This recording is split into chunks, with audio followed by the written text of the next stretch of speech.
great day. You're continuing to thaw out and stay warm. A lot better than it was last week this time. Welcome into the fifth playoff edition of the Cisco Huddle with Coach Brett West. I'm Lee Lewis. And we are live at the First Financial Bank in Cisco, Texas. Conrad Hilton Boulevard. Thanks for listening in. If you're close by, drop in, have some refreshments. Say hello. And be sure to thank the folks here at First Financial Bank for sponsoring this weekly edition of the Cisco Morning Huddle. This past Monday afternoon, the Cisco Lobos traveled over to Tiger Stadium in Wolford, and they picked up a huge win over the Canadian Wildcats, 42-14, to advance to the fifth round of the UIL State Playoffs. I believe this makes 6 times in 12 years and 5 and 8 to the semifinal round for the Lobos. A really big deal. Coach West, welcome to the show. Congratulations. I know it had to feel really good to beat that Canadian team that we had a little trouble with in the past. But when that final whistle blew Monday night, what did you guys feel like, and what did you think of the game? Well, we felt like we played a near perfect game. It's probably one of the best overall games we played in many, many years. And it was a good Canadian team that has sent an albatross around our neck. Those guys have been very difficult to beat, very highly respected community and football team in the Panhandle. There's not many folks that can say they beat Canadian. We played just well enough on Monday, to defeat Canadian. We're proud of the boys on it. Talk about turnovers were huge, especially in the first half for you guys. They always give me an advantage, but how big was it for you guys to get the turnovers, and not just that you got them, but then you turn around and put points on the board with that? Yeah, it kind of broke their back. You know, they got down there on a couple of those, and Hoover, his first interception was, I believe, on the 1 or 2 yard line, and then he ran it back to inside their 20, so we had great field position. They were big turnovers, and they were the kind of turnover that definitely causes some mental issues if you're the one committing that turnover. We got down and scored, we had great field position, and we turned those turnovers into points. Our offense did a great job after that to keep the ball away from Canadians, and just can't say enough. But those turnovers are huge. He's thrown 3 interceptions out of about 350 passes all year long, and we got 3 Monday. So that was very, very important. We were hoping to get 1 out of him, and we ended up getting 3. All right, on that same side of the ball, the defense certainly stepped up, again, making huge plays. I know it was huge. Vernon Willis, who doesn't start on defense but came in, and he had a big pick in there. Talk about the growth of the defense this year, especially in the secondary, but also with that defensive front. You know, we felt like we were a pretty good football team early this year, and the big worry is, can you improve every week? And I think it's easy to see that we've gotten better. And we can't always say that. I've had some teams that were extremely good early in the year that did not improve, but this team has improved. And part of that is just due to health. We're healthy. The first time we played Canadian in 2007, we were not healthy. And you didn't see our team improve because of health. But, man, we have improved this year. We're a better football team than we were week 0, and we're excited about the opportunity of being healthy, having the opportunity to play for possibly a state championship. Well, we usually like to get an update on how things are going with the health. You mentioned the health. Coming out of the game, just 4 days ago, basically, is all the downtime we had. Everybody's still pretty healthy. You know, we're as healthy as you can be at this point. I thought what was impressive about Cody Hoover, I know we brought his name up, but he's probably our only injury. It happened in the first quarter, tweaked his hip. I really didn't know if he'd return to the game. Not only did he return to the game, but he got another interception and 2 touchdown passes. He played with pain. He's been practicing with pain all week long, and I think that's something that you look toward in a leader, and we're seeing his leadership ability step up this week. Extremely proud of him. Not trying to put him down, but it looks like from the press box that he's injured almost every play, just kind of the way his gait moves around and gets back to the huddle. Well, he is.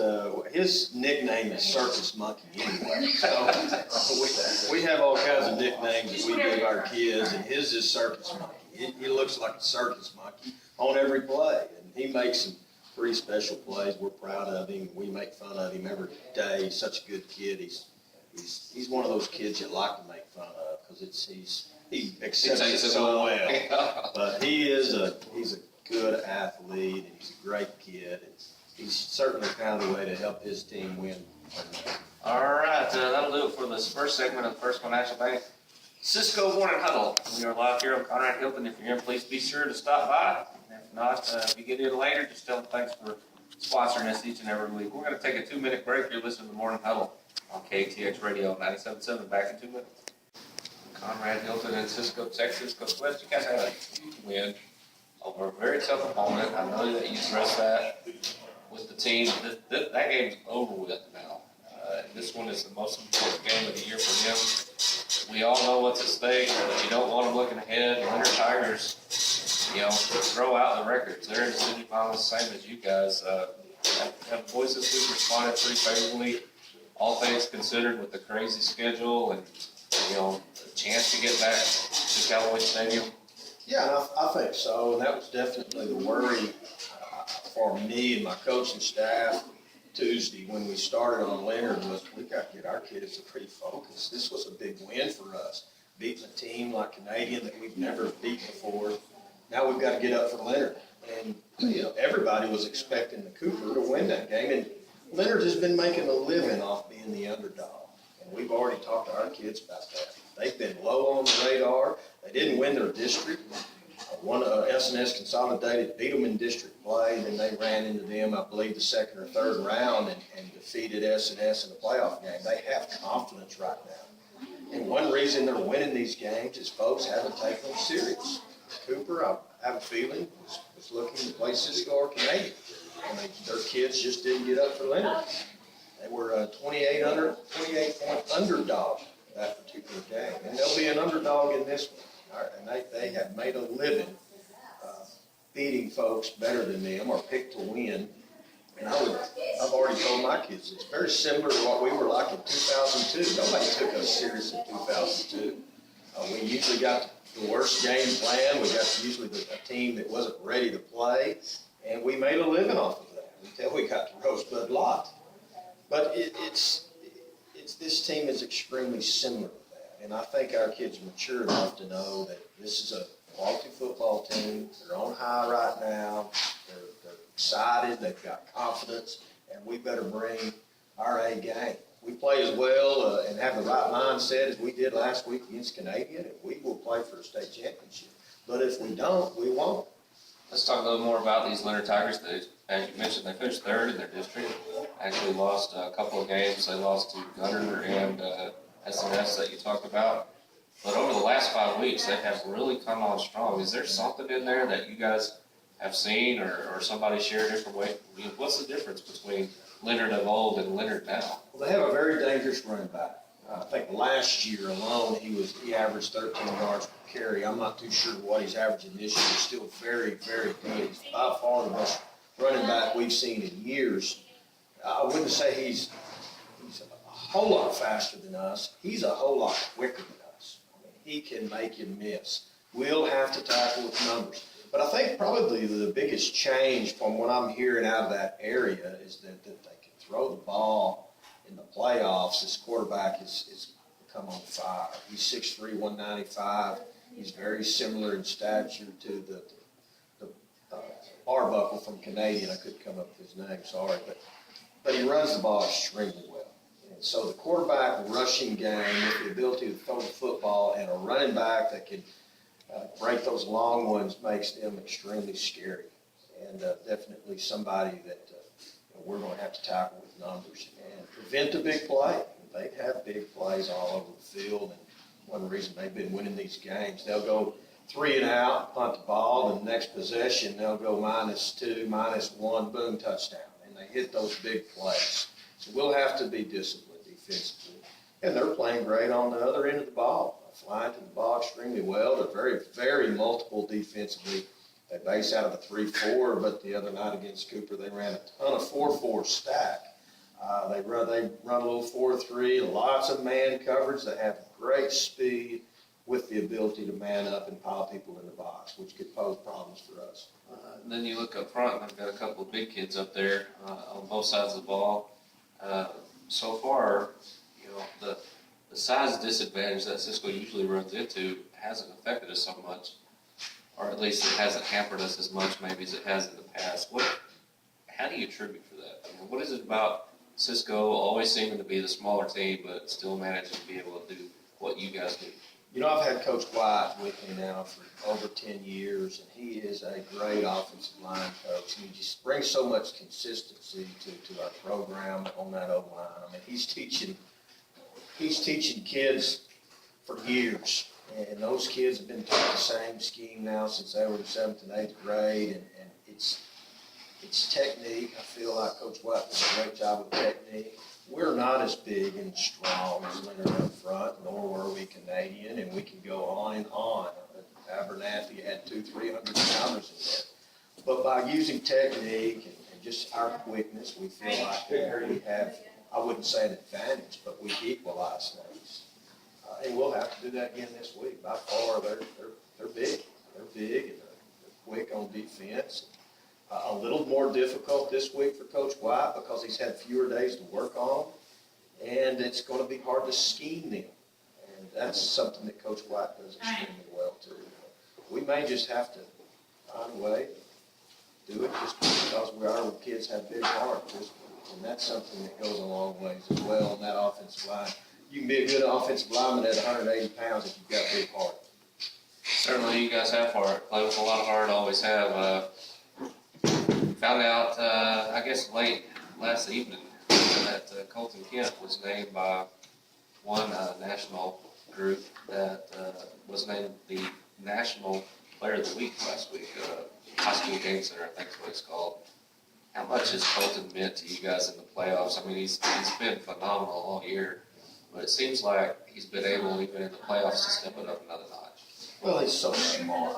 You know, I've been fortunate to have some great quarterbacks, and when you go back to Colton Gale, who was extremely smart. Tanner Garcia, extremely smart. I mean, these kids were at the top of their class academically. And Colton Kent is number one currently in his class academically. Until I'm not.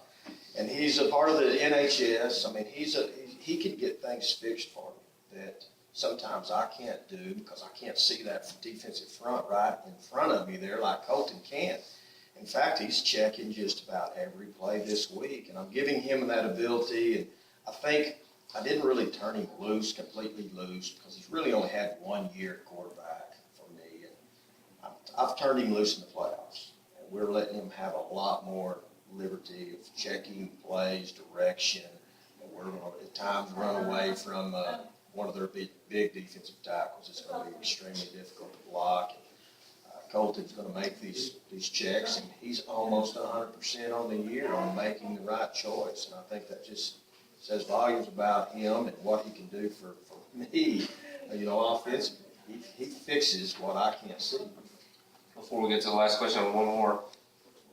Depth this year has been big for you guys. You mentioned the health being a part of it, but being able to rotate fresh guys in the backfield ever so often, being able to rotate your defensive tackles through the year. Even in a few cases I've noticed in the playoffs, you brought some guys in at defensive end and rotated there. How important is it to have that depth, and what does that say for the younger kids that are coming up to realize that you can be a successful role player in what you guys do and still contribute to what the team's doing? You know, in my day and time, you could win playoff games and have 8 to 10 two-way starters. You know, the folks didn't have a lot of depth back then. Everybody was two-way guys. But in modern football, to make a playoff run, you better have depth. You just don't see teams do that anymore. You can't play a Canadian team that's going to run a hurry-up offense and then expect to be good on the other end of the ball if you've got too many two-way starters. It's just not going to happen. You're not going to get a good pass rush if you're using the same 4 defenders against a team like Canadian or a Stanford or a Clyde, and I could go on and on. You better have some kids that can come off the bench and help you. And, you know, our second teamers in many areas play just as much as the first team does, and they understand that, how vital they are to our program. My fullbacks and tailbacks on the offensive end, I've got Mason Reed, but Landon Lewis takes just as many reps, and it's vital for us. And he also brings a new look, and it's the same thing at fullback. last year when we lost Vernon Owings, and it really killed our depth. And we didn't have quite as many kids, very small senior class last year, but we didn't have the depth last year to make a deep playoff run. We were very fortunate to get where we were. We were excited about it. It would have been nice to have gone and beat Canadian. We had the opportunity, but it was unrealistic to think that we were going to go play for a state championship last year with our depth. And well, this year we have the depth to play for one. Realistically, we do. So it is vital and obviously important. And we're excited that we're healthy, and because that goes such a long ways in the playoffs. Any plans for a send-off tomorrow morning? I don't know. We need to ask Kay Rain. What time are you guys planning on? We are leaving at 11:45 from the field house, heading towards Saginaw. All right. We certainly want you to wish the best of luck because we want to be back next week. And on that note, next week is kind of up in the air as far as the morning huddle goes. If we're fortunate enough to win it, we'll get that information out as soon as we can get it out next week and let people know. Let's get there first, and then we'll worry about that. Again, programming note on the game tomorrow. It is on 98.5 KWBY or on kwbYradio.com. You can get that on your TuneIn app. If you're trying to get it on a smartphone, you'll have to download that app and listen to it that way.